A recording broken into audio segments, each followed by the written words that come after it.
Hello everyone, welcome back to the class. Yes, my dear बच्चा लोग, today I am going to study model question paper standard 10th Gujarati and Hindi medium.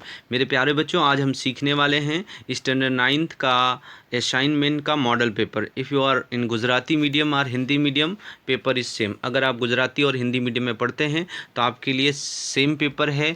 यही paper Gujarati medium में second language, English second language in short में, संक्षिप्त में आप समझ लें कि इंग्लिश का जो सेकेंड लैंग्वेज है, जो गुजराती और हिंदी मीडियम में चलता है इंग्लिश, उसका असाइनमेंट का मॉडल पेपर, नवनीत का असाइनमेंट का मॉडल पेपर हम यहाँ पे बच्चों सीखने वाले हैं।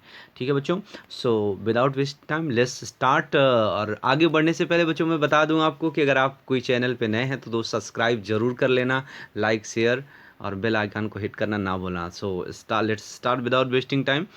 ये है आपका स्टैंडर्ड 9th का मॉडल पेपर। ओके, सबसे पहले जो सेक्शन ए है हम देख सकते हैं बच्चे, read the extracts and answer the question. Meaning क्या है कि आप जो पैराग्राफ दिया है इसको पढ़ें और पढ़ने के बाद उसके नीचे जो क्वेश्चन दिए हैं उसके क्या करें, आंसर दें। इस क्वेश्चन को, इस तरह के का जो पोर्शन आता है, इस पोर्शन को कहते हैं कंप्रीहेंशन क्वेश्चन। यानी कंप्रीहेंसिव क्वेश्चन में कैसा होता है, पैराग्राफ होता है और उसके नीचे सवाल होते हैं। उन सवालों का जवाब आपको उसी पैराग्राफ में से फाइंड आउट करके देना होगा। तो रफली हम तेजी से पढ़ते हैं कि ईडीज आइज ब्राइटन, ईडी की आंखों में चमक आ गई। दे स्पार्कल विथ एन आइडिया, उनमें एक विचार आया। ही इनवीड द कप्स, उसे चीते के बच्चों से, शावकों से नफरत हो गई, जलन हो गई। नफरत ना कहें, इनवी मतलब jealousy. Can I be lucky as these beautiful cups, क्या मैं इन खूबसूरत शावकों की तरह भाग्यशाली हो सकता हूँ। They got their food without any effort, उनको बिना किसी मेहनत के इनका खाना मिल गया। Can I be can I have a hunter like their mother, he thought, उसने सोचा क्या हमारे पास, मेरे पास इनकी माँ के जैसा कोई शिकारी हो सकता है। अब यहाँ पर समझिए जो क्वेश्चन है, why did ED why did ED why did ED env the cups, यानी ईडी को शावकों से नफरत क्यों हो गई। अब यहाँ पर आपने देखा कि can I be lucky as this beautiful cup, they got their food without their meal, यानी बिना एफर्ट के उनको उसको खाना मिल गया। इसी बात से ईडी को क्या हुई, ईर्ष्या हुई। तो जब आप इसको आंसर में कन्वर्ट करोगे तो आप कैसे, देखो यहाँ पर आप अगर क्वेश्चन में ध्यान से देखो तो एक वर्ड आया है व्हाई डिड। जब भी सेंटेंस में क्वेश्चन में डिड रहे और जब हम उसे आंसर में कन्वर्ट करें तो डिड तो हट जाता है, क्योंकि अफर्मेटिव हमेशा होता है, आंसर एसर्टिव होता है। तो यहाँ पे जो वर्ब है, जैसे इनवी है, तो इनवी सेकेंड फॉर्म में कन्वर्ट हो जाएगी। जैसे लिखा है ही इनवीड द कप्स, तो ही की बजाय हम ही की जगह क्या लिख देंगे, ED envied the cups. ED को शावकों से जलन हो गई, ईर्ष्या हो गई। क्यों ईर्ष्या हो गई, because they got their food, because they got their food without any effort. क्यों, क्योंकि उन्हें उनका खाना बिना किसी प्रयास के मिल जाता था। या थोड़ा सा और बड़ा करना चाहें तो आप कह सकते हैं, ईडी envied the cubs because they are lucky and got their food without any effort. ईडी को कप से, शावकों से जलन हो गई, ईर्ष्या हो गई, क्योंकि वो बहुत सौभाग्यशाली थे और उन्हें बिना मेहनत का उनका भोजन क्या हो गया, मिल गया। अब नेक्स्ट क्वेश्चन है, what idea did Ed get, Ed को कौन सा आइडिया आया। तो ईडी यहाँ पर है, दे स्पार्कल विथ एन आइडिया, उनके दिमाग में एक विचार आया, विचार उत्पन्न हुआ। कहानी वही है कि क्या मैं इतना इन ब्यूटीफुल शावकों की तरह, कप्स की तरह सौभाग्यशाली हो सकता हूँ, क्या मेरा खाना भी मुझे बिना किसी प्रयास के मिल सकता है। तो इसका जो मेन आंसर जो हमें लिखना होगा वो ये होगा कि what idea did Ed get. तो आपको कहोगे ईडी गॉट द आइडिया, जो ही थॉट है, ही थॉट की जगह लिख देंगे ED got the idea if, अब इनडायरेक्ट मगर कन्वर्ट करेंगे, if he could have a hunter like their mother, क्या उनके पास उनके माँ जैसा कोई शिकारी हो सकता है। ओके। और अगर आप नहीं आंसर बना पाते हैं, आपको आंसर बनाने में प्रॉब्लम है, तो आप ऐसे ही लिख सकते हैं, ही थॉट, इन्वर्टेड कॉमा के अंदर ही जैसे लिखा है, can I have a hunter like their mother. Clear. चलें अगले स्टेंजा, अगले पैराग्राफ पर हम लोग चलते हैं। Mohan was burn into family of musician, music was in his blood, खून में था। ही ग्रू विथ म्यूजिशियन, संगीतकारों के साथ बड़े हुए। Like his father and other family member, पिता और परिवार के दूसरे सदस्यों की तरह। Initially trained in vocal music, वाणी गायन में उनको ट्रेनिंग मिला। He tried his hand eight violin, फिर उसके बाद वायलिन पे उन्हें अपना हाथ बनाया। When he was about 10, 10 साल के थे, he started liking sitar, sitar उनको क्या आने लगा, अच्छा लगने लगा, पसंद आने लगा। He was also trained in it and played about it 3 years, इसमें भी ट्रेनिंग ली और लगभग 3 सालों इसको बजाया।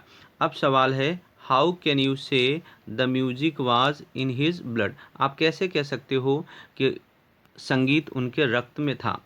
अब पहला ही लाइन है कि Mohan was born into a family of musician, Mohan was born into a family of musician, so the music was in his blood। Okay, या आप ऐसा कह सकते हो कि music was in Mohan's blood, music was, आप यहाँ से स्टार्ट करोगे answer, music was in Mohan's blood, music Mohan के खून में था, because he was burn into a family of musician, he was burn into family of musician, उनके खून में था क्योंकि वह कहाँ पैदा हुए थे, family of musician. Clear. Now what was Mohan's initially trained in, Mohan को शुरुआत में किस में ट्रेन किया। अब सीधे से आंसर में लिखा है, he was initially train in vocal music, बस he was initially train in vocal music, और Mohan was initially trained in vocal music. शुरुआत में मोहन को वोकल म्यूजिक में क्या मिली, ट्रेनिंग मिली, प्रशिक्षण मिला। Clear. Now see the next, अगले पैराग्राफ पे चलते हैं। Only 20 minutes are left before engine starting, engine start होने के टाइम से केवल 15 मिनट्स पहले Cookie grabs helmet, oxygen mask and lead seat, oxygen mask, helmet और लीड सीट लेते हैं, and walks into service station पे जाते हैं। There he examine the form, then certified every part of the plane has been checked, वो form को check करते हैं जो यह प्रमाणित करता है कि प्लेन का हर पुर्जा अच्छे से चेक हुआ है। Then he walks around the plane and to check for leaks, और वो उसके बाद फिर क्या करते हैं कि कोई लीक वगैरह तो नहीं है, चेक करने के लिए वो हर पैनल पिन को चेक करते हैं। उसके बाद there are none, so he climbs into his seat, कोई नहीं होता है, सीट पे क्लाइम कर जाते हैं। Connects oxygen supply and radio, अपने ऑक्सीजन सप्लाई और रेडियो को क्या कर देते हैं, कनेक्ट कर देते हैं, जोड़ देते हैं। और उसके बाद फिर नेक्स्ट अगला का, ही pools out a safety pin from the seat, seat में से एक सेफ्टी पिन को खींच लेते हैं, एंड देन बिकम्स लाइव, और फिर लाइव हो जाते हैं, जीवंत हो जाते हैं। He pulls the cord, cord को अगर खींचते हैं, दैट सीट विथ पैरासूट, की जो उनकी सीट है पैरासूट के साथ, will rocket 200 meter out of the aircraft, aircraft से लेस देन अ सेकेंड, एक सेकेंड में 200 मीटर की दूरी पर उड़ जाएगी अगर कुछ दिक्कत होती है तब, इसलिए वो सेफ्टी पिन उनने खींच दिया था। अब क्वेश्चन है, what does Cookie carry with him to the service station, carry यानी कुकी अपने साथ सर्विस स्टेशन में क्या लेकर के जाते हैं। तो यहाँ पर आप सीधे से आप देख सकते हो, क्या देख सकते हो कि कुकी अपने साथ सर्विस स्टेशन पे क्या ले जाते हैं। Kuki grabs the helmet, Kuki क्या ले जाते हैं, Kuki grabs the helmet, Kuki grabs the helmet, oxygen mask and leads it and walks to the service station, यानी अपने साथ क्या लेके जाते हैं, helmet, oxygen mask, leads it और सर्विस स्टेशन को चले जाते हैं। What parachute does Kuki take before, what precaution, what precautions does Kuki take before the final take off, यानी अंतिम उड़ान भरने से पहले क्या सावधानी कुकी रखते हैं। तो अब यहाँ पर सीधे से लिखा है कि there he examines the forms certifying that every part in the plane has been checked, और उसके बाद and walks around the plane check leaks, loose panel, spins, ठीक है। और अब यहाँ पर क्या लिखा है, what precaution does Kuki take before the final take off. तो हमें यहाँ पर आंसर जो आखिरी जो फाइनल टेक ऑफ है उसके पहले कौन सी ज़रूरी चीज़ें वो करते हैं उसको समझ लो। तो अब यहाँ पर ही ये ज़रूरी चीज़ें क्या है, he climbs into his seat, connects his oxygen supply and radio, he pulls out a safety pin from the seat and then becomes live. If he, हाँ बस इतना ही हम बता दोगे। if the if he pulls the cord, the seat with parachute will rocket 200 aircraft less than second। ये सब हमें नहीं बताना। जो अंडरलाइन मैंने किया है कि he climbs into his seat, connects his oxygen supply and radio, next he pulls out a safety pin from the seat before the final take off. Yes, यही आपको करना है। नाउ अगला जो पैराग्राफ है, इस पैराग्राफ में है, आप देख सकते हैं स्क्रीन पर, आई नो, मुझे पता है, I know what his name is, नाम क्या है उसे मुझे, मैं जानता हूँ उसका क्या नाम है। It is Mitra a friend, ये है मित्रा हमारा फ्रेंड। रेशमा ने कहा, they took a basket and put some grass into it, थोड़ा एक टोकरी ली, उसमें थोड़ा ग्रास रखा, घास रखा। इट वाज मित्राज बेड, मित्रा का बेड बन गया। Reshma kept the basket with her and slept peacefully, अपने बाजू में रखा, शांति से सो गई। When she woke up she looked at the basket, जगी तो बास्केट में देखा, इट वाज एम्प्टी, खाली थी। रेशमा क्राइड लाउडी, जोर से चिल्लाई, मित्रा मित्रा वेयर आर यू, कहाँ हो मित्रा तुम। हर मम्मी एंड पापा सर्च इन द हाउस, घर में ढूंढा। At last found him near the water tub in the bathroom, अंत में बाथरूम के वाटर टब में मिल गया। अब इसमें बच्चे जो क्वेश्चन है वो क्वेश्चन क्या है, with what did Reshma prepares Mitra's bed, किन चीज़ों से रेशमा ने मित्रा का बेड तैयार किया था। तो यहाँ पर आप लिखा ही है कि she took a basket and put some grass into it, या आप ऐसा कह सकते हो, अगर आप आंसर बनाना चाहते हो तो यहाँ देखो क्वेश्चन में डिड है, डिड को छोड़ दो, प्रिपेयर का सेकेंड फॉर्म कर दो prepared. Reshma prepared Mitra's bit with a basket. अब यहाँ पर आप समझो, मित्रास रेशमा कैसे बनाओगे आप, फिर से आप देखो, रेशमा प्रिपेयर्ड, यहाँ प्रिपेयर का यहाँ पर हम ईडी ऐड कर देंगे। रेशमा प्रिपेयर्ड मित्रास बेड, रेशमा ने मित्रा का बेड तैयार किया, किससे, अब यहाँ जोड़ दोगे, with a basket and some grass, with a basket and some grass. Right answer, Reshma prepared Mitra's bed with a basket and some grass, कुछ घास और बास्केट की मदद से बनाया। नेक्स्ट क्वेश्चन है, what happened when Reshma woke up, क्या हुआ जब रेशमा जगी। तो यहाँ पर है कि when she woke up she looked at the basket it was empty, यानी when Reshma woke up she looked at the basket but it was empty, बस, या she did not find Mitra into the basket, ऐसा भी आप लिख सकते हो। Now next paragraph है आपका जो हमें यहाँ पर देखना है। क्वेश्चन आगे बढ़ गया है, इसको हम फिर से बैक कर लेते हैं बच्चों। तो उम्मीद करता हूँ बच्चों आपको अच्छे से बात समझ में आ रही होगी। अभी भी हम यहाँ पर सेक्शन ए ही कवर कर रहे हैं और सेक्शन ए में हम आखिरी में पहुँच ही गए हैं। यहाँ पर ये as the crown of creation, यानी जितना संसार में निर्माण है, रचना है, man must protect and not exploit and consume other meaning, यानी जो मनुष्य है उसको सुरक्षा करनी चाहिए, नष्ट नहीं करना चाहिए, दूसरे प्राणियों को खाना नहीं चाहिए। If man stop destroying animals, trees or other aspects of nature, अगर मनुष्य जानवरों को, पेड़ों को और प्रकृति के दूसरे पहलुओं को बर्बाद करना बंद कर दे, our world would become less violent, हमारी दुनिया, हमारा संसार कम हिंसात्मक हो जाएगा। एंड दस पीसफुल एबोड फॉर ऑल, एबोड माने हाउस, शांतिपूर्ण घर हो जाएगा सबके लिए। ओके, अब यहाँ पर क्वेश्चन है, व्हाट मस्ट मैन डू, मनुष्य को क्या करना चाहिए? तो सीधे से यही लिखा है, man must protect and not exploit and consume other animals. बस इसका आंसर बस इतना ही है। How can we make the world less violent, कैसे हम संसार को लेस वायलेंट कर सकते हैं? यहाँ पर लिखा है, if man stop destroying animals, trees, other aspect of nature, our world become less violent. बस इतना ही आपको लिख देना है ना। अब यहाँ पर पोयम का स्टेंजा है, सेक्शन ए का ही आप समझो लास्ट क्वेश्चन है ये।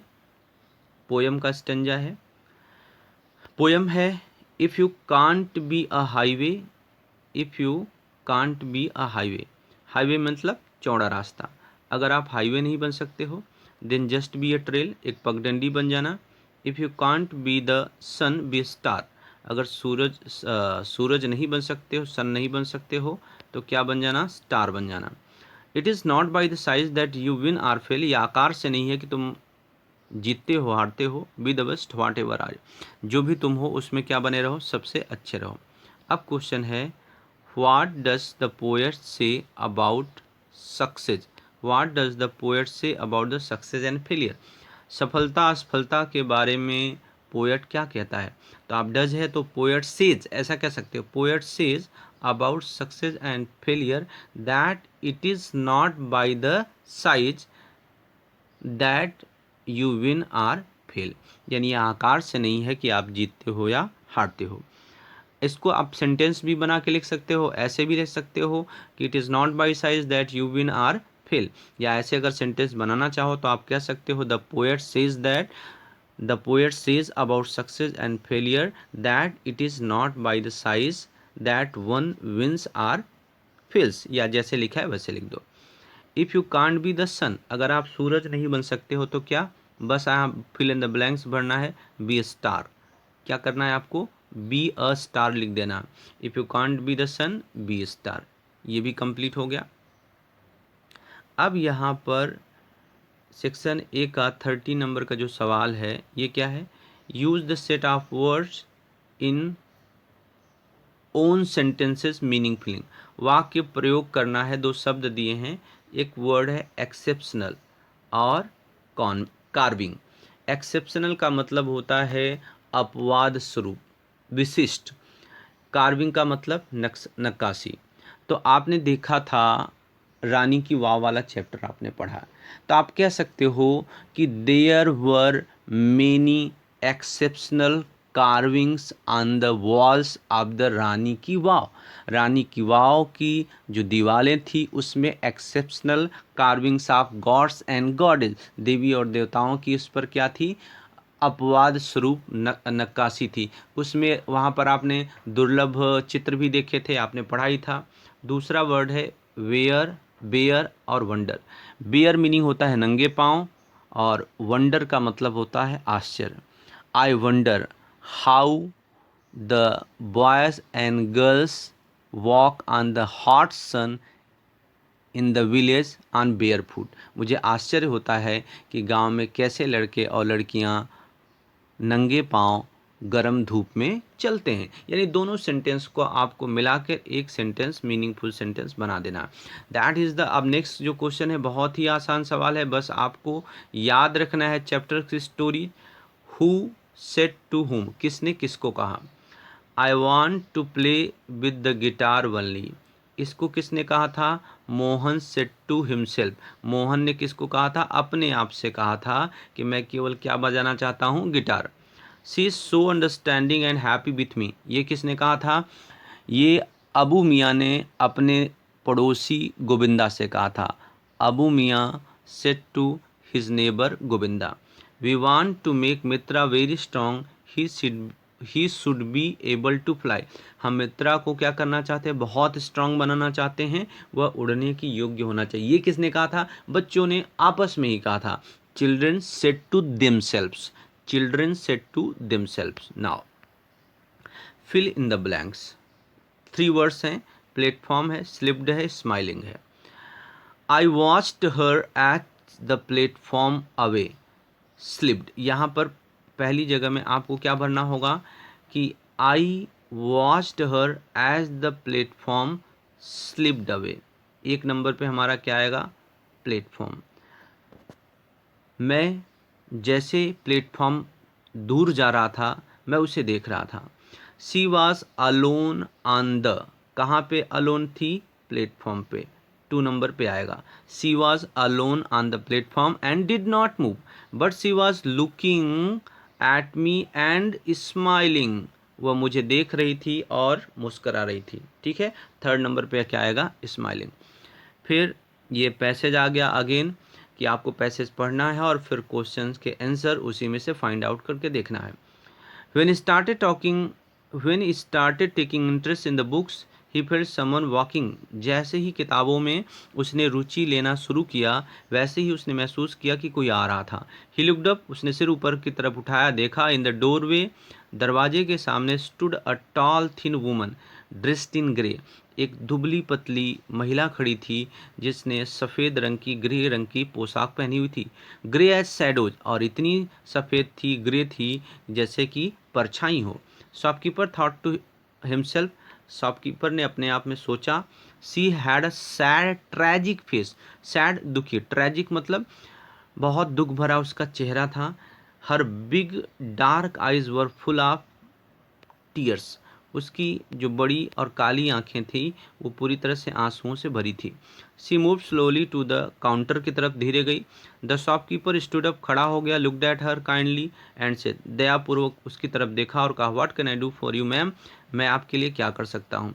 Without speaking the woman pointed to a bottle of milk, यानी बिना कुछ बोले महिला ने एक मिल्क की बॉटल, दूध की बॉटल की तरफ इशारा कर दिया।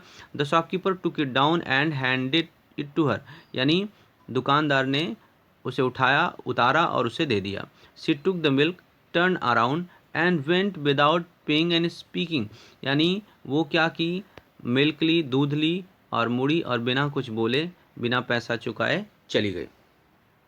The shopkeeper was so touch by her word, यानी उसका जो दुख भरा आँख था, ग्रेट एंड सैड आइज थी, उससे इतना ज़्यादा वो प्रभावित हो गया। He had no courage to go after her and demand money, यानी उसके पीछे जाए और पैसा मांगे, इतनी ज़्यादा उसकी हिम्मत नहीं हुई।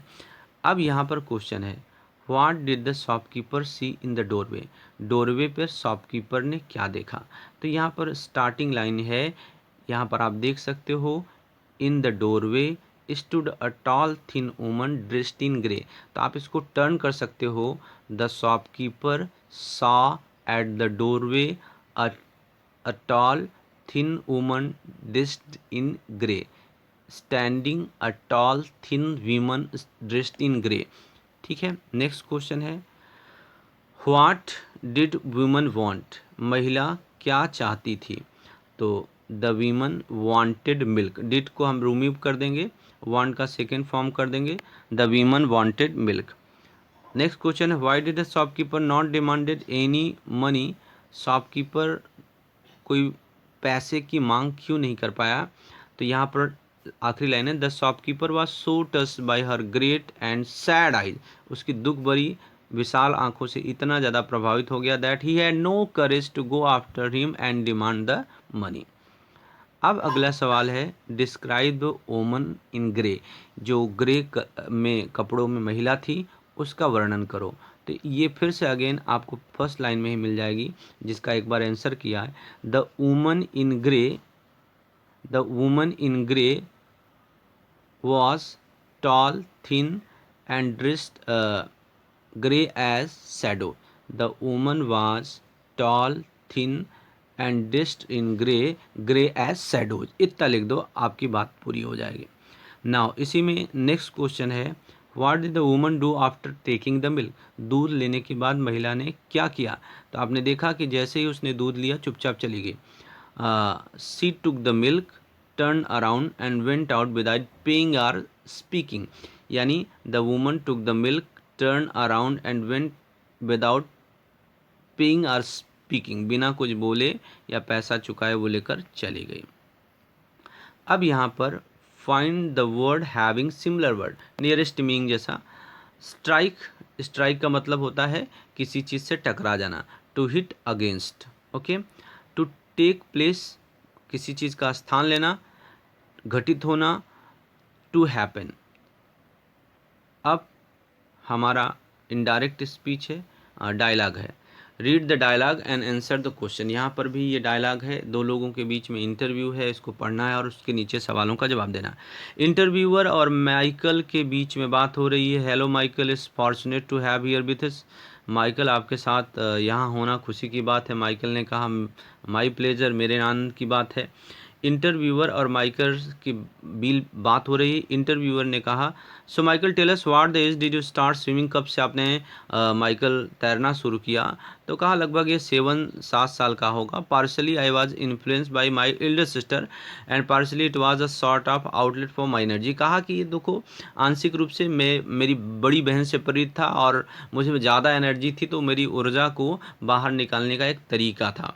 ज़्यादा तूफानी टाइप के आदमी थे। इंटरव्यू ने कहा, did you ever think that you would become world champion swimmer one day? क्या आपको लगा था कि अभी वर्ल्ड चैम्पियन स्विमर बन जाओगे?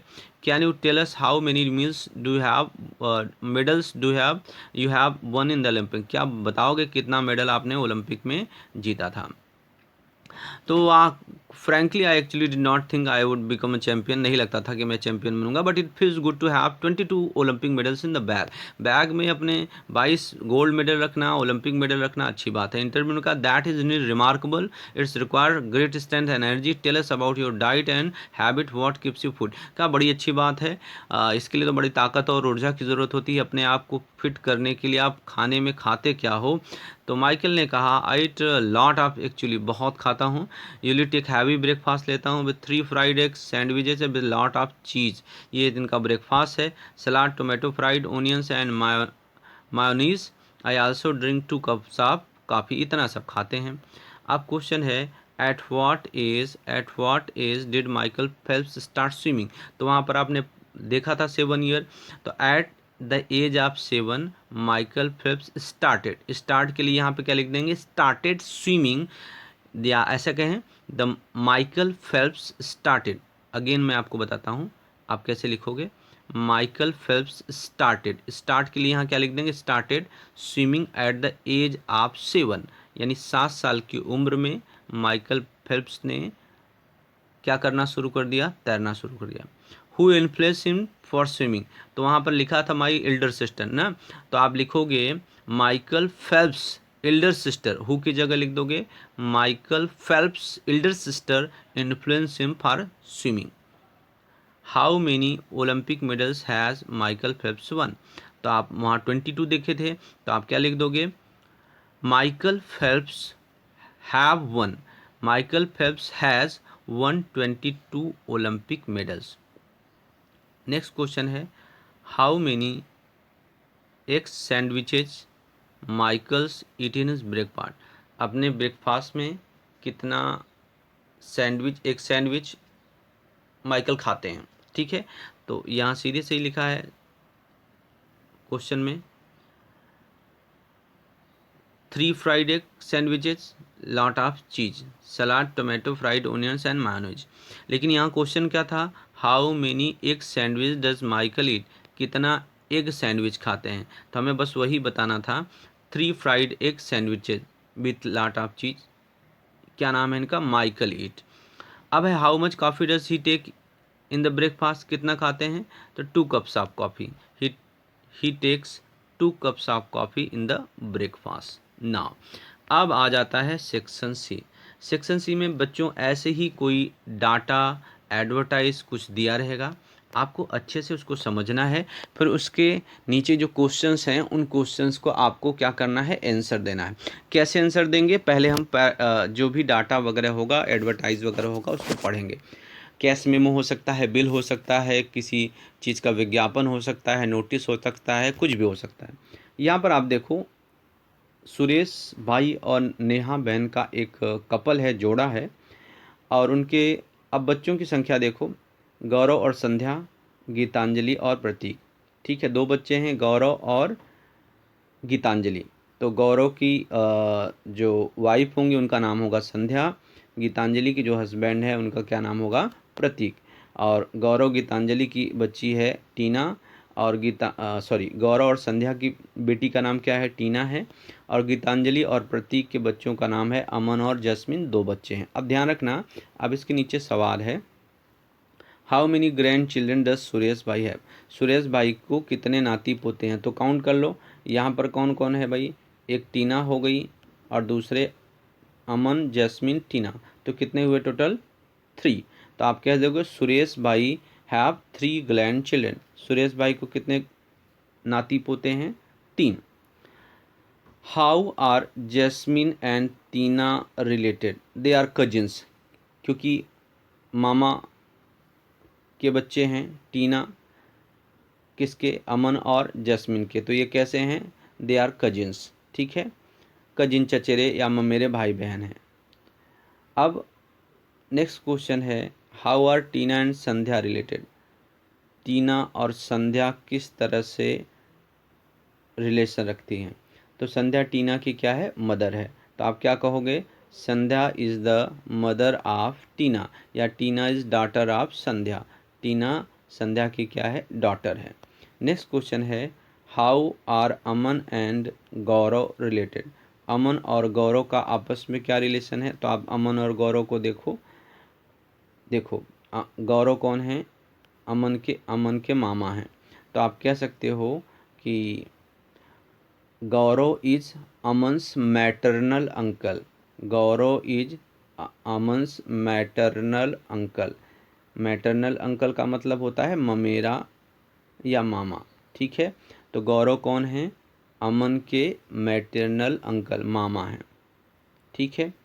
और उसके बाद है, how are Neha behan and Prateek are related.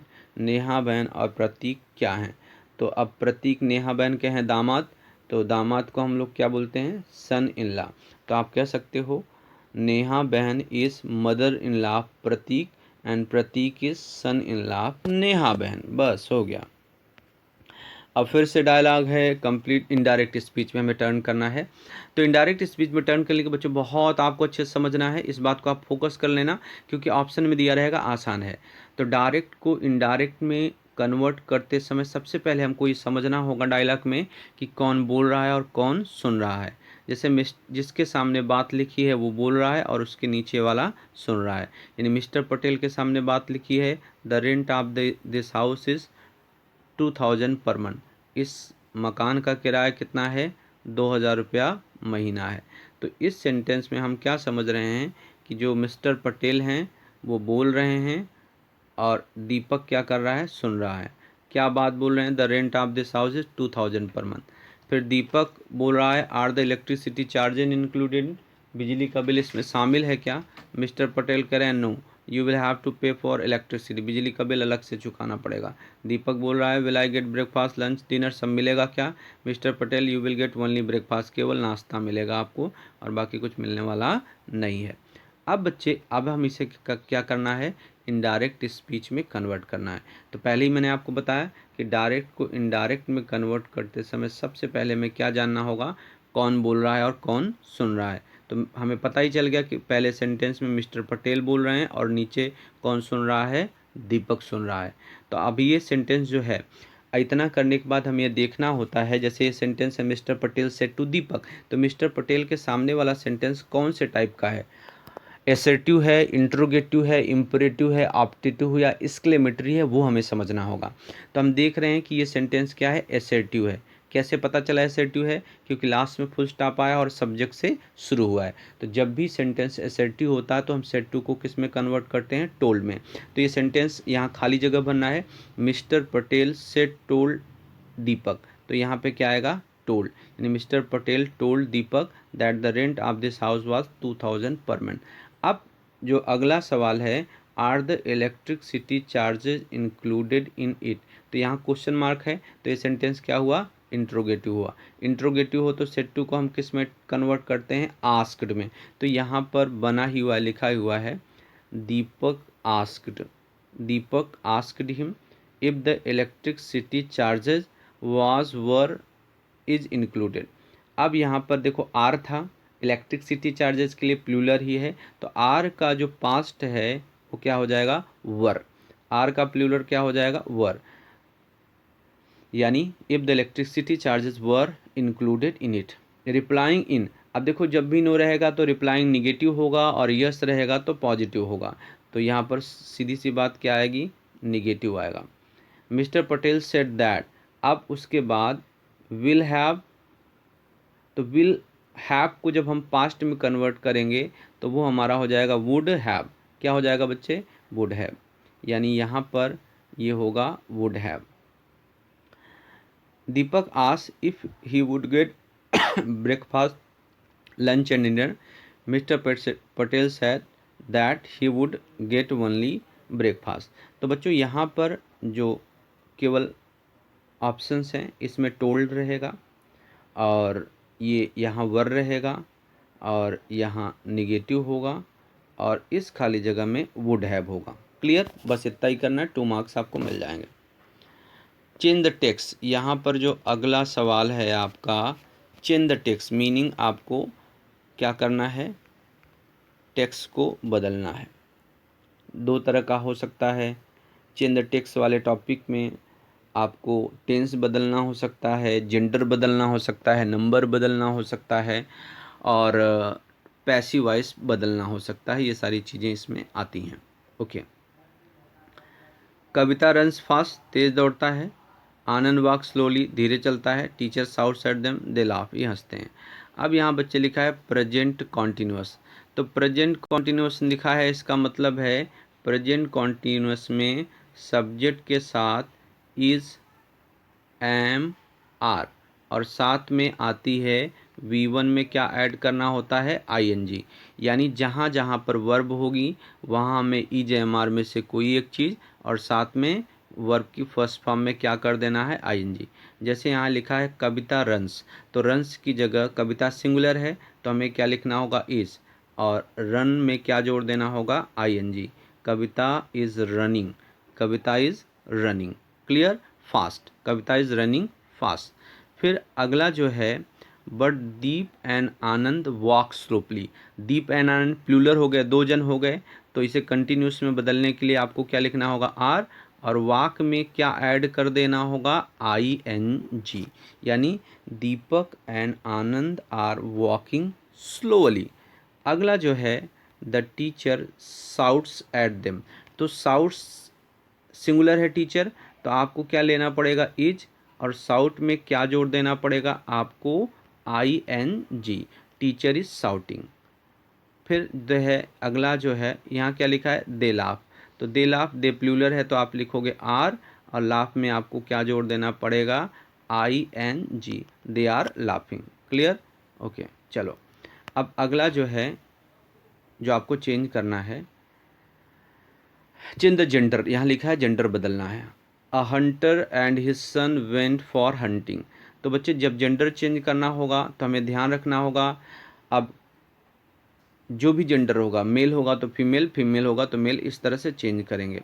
अब आपको चेंज क्या करना है वो देखो, अ हंटर एंड हिज सन, तो हंटर का फीमेल वर्जन हो जाएगा हंट्रेस, यहाँ पर इसमें ESS जोड़ दीजिए, ये हो गया हंट्रेस। अब हंट्रेस फीमेल हो गया तो हिज की जगह क्या होगा, हर, सन की जगह क्या हो जाएगा, daughter, went for hunting. They common है, सा अ लायन, लायन में ESS आप जोड़ दो, लायनेस हो जाएगा, they saw a lioness. They chased him की जगह क्या हो जाएगा, हर। ऑन देयर वे दे सा अ टाइगर, टाइगर की जगह यहाँ ESS आप जोड़ दो, टिग्रेस हो जाएगा। बस इस तरह से ये आपका हो गया कंप्लीट। अगला इसमें है, look at those boys, they are from the cities but boys are from villages, they have come by bus, singular, एक वचन बनाना है। तो दिस, दोज का जो एक वचन है वो होगा आपका दैट। अब जब दैट हो जाएगा तो बॉयज़ की जगह सिर्फ क्या होगा, boy, look at that boy. They, अब एक ही बच्चा है तो उसके लिए क्या हो जाएगा, ही।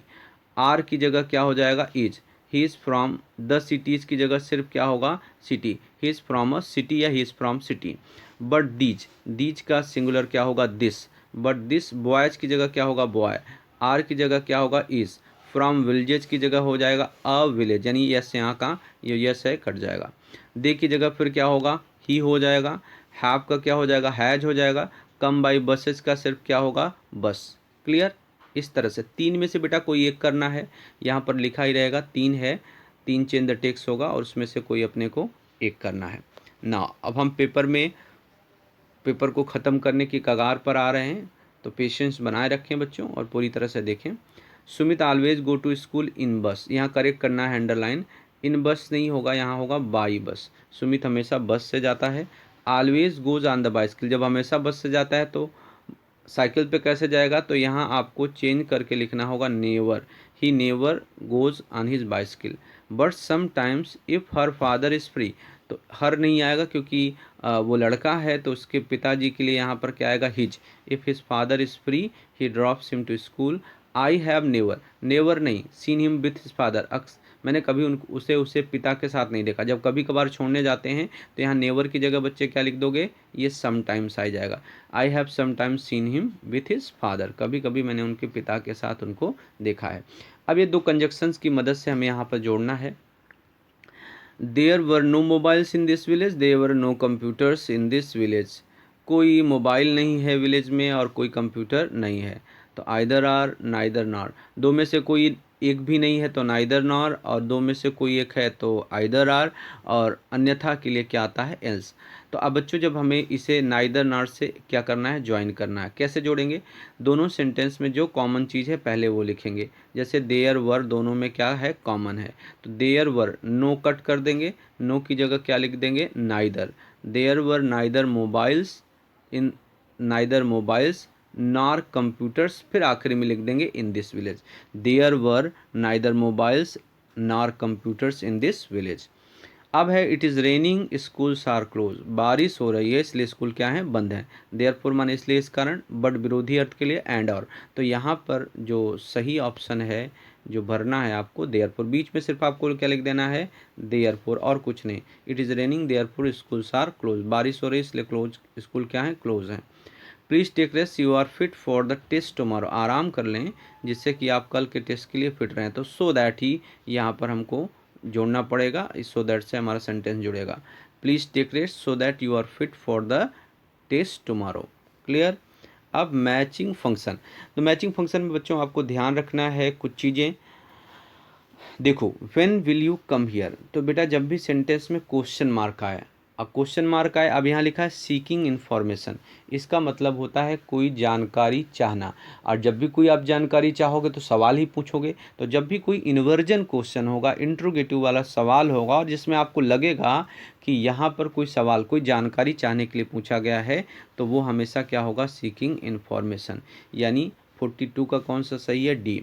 स्नेहा ऑफन प्लेस, एक वर्ड पे ध्यान देना, ऑफन, किसी भी सेंटेंस में ऑफन आए, समटाइम्स आए, ऑलवेज आए, नेवर आए, रेयरली आए, तो ये किसी क्रिया के रिपीटिशन को शो करता है कि कोई काम कितनी बार हुआ है, फ्रीक्वेंसी को बताता है। तो ये हमेशा क्या होगा, फ्रीक्वेंसी ऑफ एक्शन।